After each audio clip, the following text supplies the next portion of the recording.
Hey everyone, it's Marvin at First Presbyterian Church, and the Spirit of Summer word for Tuesday, July 27th is Olympics. I'm enjoying watching the Olympic Games this summer. I hope that you are as well, if that's what you're into watching in the summertime. It's not required that you enjoy the Olympic Games.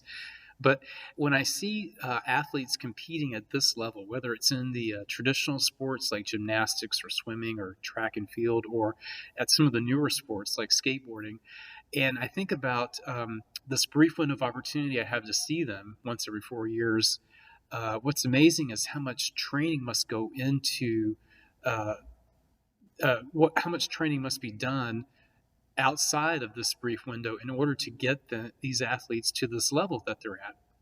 And as I was thinking about training and preparing how these athletes prepare to compete, that word train called to mind a passage of scripture that I want to share with you today. It's from Paul's first letter to Timothy in the New Testament, chapter 4, verses 7 and 8. He writes, train yourselves in godliness. For while physical training is of some value, godliness is valuable in every way, holding promise for both the present life and the life to come. So, godliness is like the breaststroke. Godliness is like the pole vault. Godliness is like the high bar in gymnastics. It's not something that comes naturally to any of us, but it's something that with practice we can excel at. And in the prophet Isaiah, we learn that godliness is a love of wisdom. Godliness is sound planning. Godliness is compassion for those who lack the necessities of life and a generous attitude toward them. And so, maybe we come into this world not knowing how to do such things, not knowing how to be wise, not knowing much at all, not knowing a lot about what it means to be generous. But with practice, we can excel at these things. And if we excel at these things, then there is a reward for us, Paul says, both in this life and in the next life. And that's really interesting. I think some people live life thinking that if they want to enjoy a good life, then they have to cut ethical corners. The rules are for other people, that they've got to look out for themselves first. But Paul says no. Paul says that with some practice, we can become better, we can become wiser, more thoughtful people, more generous people. And there's a reward for that now, and there's an even greater reward for that in the future.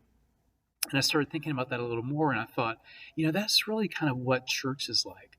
Church is kind of like the Olympic Games of godliness. Just as you have different people competing in different events at the Olympics at the highest level, I think church is where you see people excelling at different aspects of godliness, at people becoming wiser as they attend a small group or a Bible study, people becoming more joyful and more open to praising God as they encounter God in worship. People becoming more generous as they volunteer at the Loaves and Fishes soup kitchen here in Columbia, or as they offer offerings for the One Great Hour of Sharing. So for that reason, I would invite you, if you're not already part of a worshiping community, to join us here in worship at First Presbyterian Church, or join us in one of our community outreach ministries, or one of our small group and Bible study ministries that are going to be starting up this fall. In doing these things, we can acquire the virtue of godliness. We can become wiser people, more generous people, people whose thoughts are sound, and that will bring a reward for us, both in this life and in the life to come. So take care.